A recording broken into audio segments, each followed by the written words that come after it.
Olá, amigos e amigas aqui do canal. Eu sou o Filipos e hoje trago para vocês um conteúdo um pouco diferente do usual aqui no canal.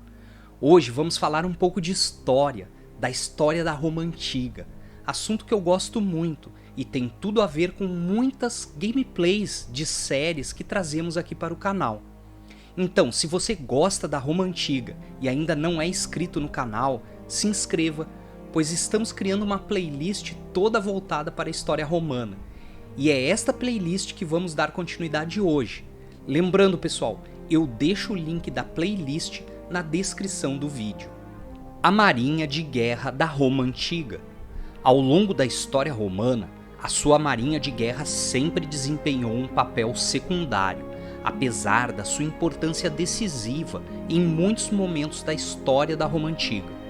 Antes de abordarmos o assunto de forma mais efetiva, é importante salientarmos que a marinha romana não atuava apenas no combate contra outras forças navais, mas atuava, assim como atuam hoje as marinhas dos estados modernos, como meio de transporte militar, no transporte e desembarque de tropas, transportando suprimentos e demais materiais bélicos, e não se restringia somente a esse apoio logístico, mas atuava em bloqueios a portos inimigos e outros bloqueios navais, patrulhando mares e rios e servindo de meio de ligação a localidades distantes ou apenas acessíveis por água.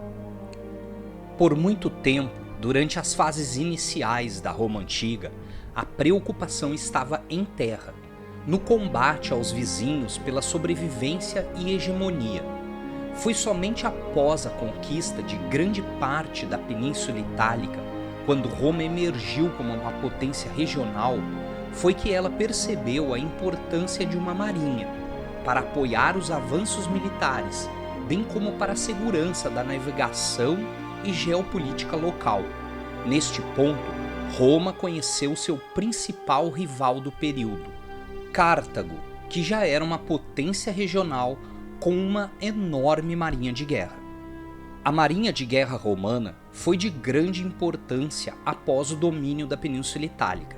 Justamente na fase de expansão e conquista do Mediterrâneo, ela manteve a segurança da navegação local, combatendo piratas, e destacou-se indubitavelmente durante as guerras púnicas, onde os romanos enfrentaram a grande potência marítima de Cartago, bem como ao final do período republicano, durante muitos momentos no curso da Guerra Civil, com um destaque especial para a decisiva Batalha de Ácio, onde as forças navais de Otaviano puseram fim à oposição de Marco Antônio.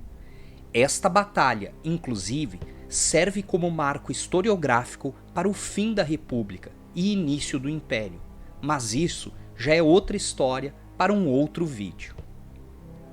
Apesar da grande importância da marinha romana, ela nunca obteve o mesmo prestígio que as legiões romanas detiveram. Ao longo da história da Roma Antiga, os romanos sempre dedicaram-se mais ao combate em terra firme e, salvo em momentos de grande tensão militar, delegavam a segurança dos mares e rios às marinhas auxiliares dos estados clientes e submetidos, como por exemplo os egípcios e gregos, que até mesmo eram inicialmente os responsáveis pela construção das embarcações romanas. Ainda sobre a questão do prestígio da marinha em relação às forças terrestres romanas, a marinha sempre foi a prima pobre das legiões romanas. O oficialato, apesar de vir das classes altas, assim como o oficialato das legiões, não detinha o mesmo prestígio. O que podemos falar sobre os marinheiros?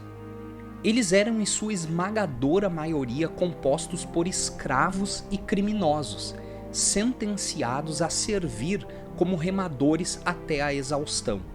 Esta diferença de composição em relação às legiões, que tradicionalmente alistavam cidadãos, bem treinados e pagos de alguma forma, já criava uma distinção muito grande entre as forças terrestres e navais de Roma.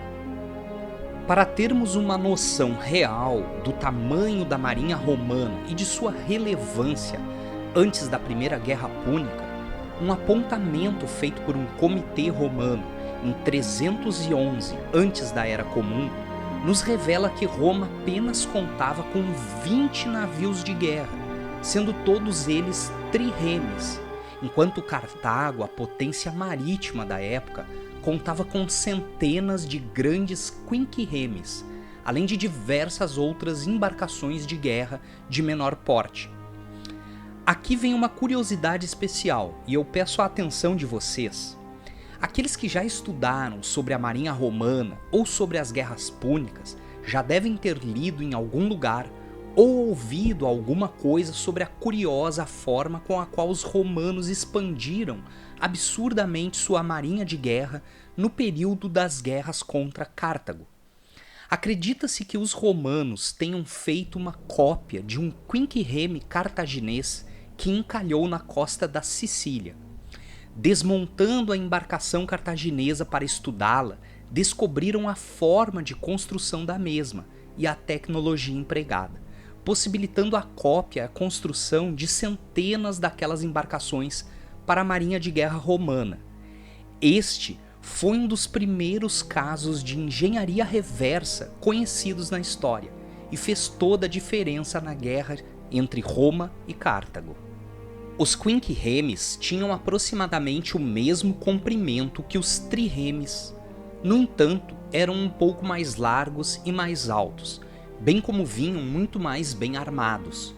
Uma típica quinquirreme romana era tripulada por cerca de 280 remadores e tinha uma tripulação de convés de cerca de 30 marinheiros.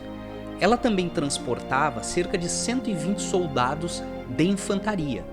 Estes sim, legionários tradicionais, os mesmos empregados pelas forças terrestres romanas, as tão conhecidas legiões.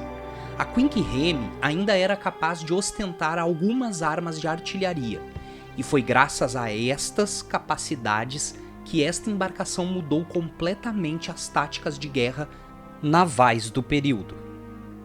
Anteriormente, o ariete era a principal arma de uma trirreme, e as táticas de guerra da época evoluíram para maximizar a sua eficácia.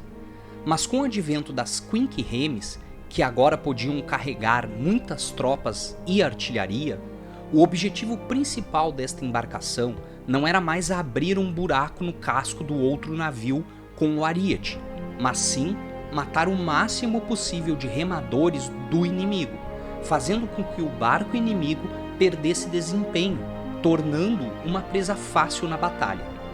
Com o grande aumento do número de tropas embarcadas em uma quinquirreme, foi possível desenvolver táticas efetivas de abordagem a outras embarcações. Os romanos eram excelentes na guerra terrestre, mas eram notoriamente incompetentes nos mares. Para derrotar Cartago, os arquitetos navais romanos criaram o corvus, uma longa prancha montada em uma torre, com uma grande ponta de metal na extremidade. A coisa toda era erguida e quando um navio inimigo estivesse por perto, era lançada sobre o inimigo. A ponta de metal penetrava profundamente no convés, prendendo a infeliz embarcação inimiga com segurança em um abraço mortal, enquanto os soldados romanos embarcados invadiam a embarcação inimiga pela ponte improvisada e transformavam a batalha naval em terrestre. Uma curiosidade que não se fala muito é que o corvus tornou as quinquirremes ainda mais instáveis do que elas naturalmente já eram. Frotas inteiras de navios equipados com o corvus foram perdidas para tempestades. Posteriormente, o uso do corvus foi abandonado e substituído por uma curiosa invenção romana, o árpago, uma espécie de gancho preso a uma corda e lançado por uma arma de artilharia. Ele tinha a mesma função e mesmo efeito, prendia o navio inimigo para que os soldados romanos pudessem abordar o mesmo. Agora, pessoal, vamos falar um pouco sobre a marinha de guerra romana no período imperial. A marinha imperial, depois de Augusto, além dos conflitos ocasionais em guerras civis, e sem um inimigo externo com poder naval significativo, mais uma vez foi encarregada principalmente de proteger a navegação e impedir a pirataria. Ela ainda manuseava e mantinha embarcações nas regiões mais distantes do Império, frequentemente acompanhando a infantaria e carregando suprimentos para as campanhas militares. Roma manteve duas grandes frotas no período imperial, a Classis Praetoria Micenensis e a Classis Praetoria Ravenatis, com base no Mediterrâneo, com esquadrões menores operando no Mar do Norte e no Mar Negro, e ao longo dos principais rios que correm no interior das províncias. Nos limites do Império, em novas conquistas ou na defesa contra invasões bárbaras, a marinha romana ainda tomava parte nas guerras, mas com o começo do declínio do Império, já no século III, a marinha começou a sofrer com o descaso do Estado e das instituições, se tornando apenas uma sombra do que foi no passado, tanto em tamanho quanto em habilidade de combate. À medida que o poder romano diminuía nos séculos IV e V, também diminuía a marinha romana.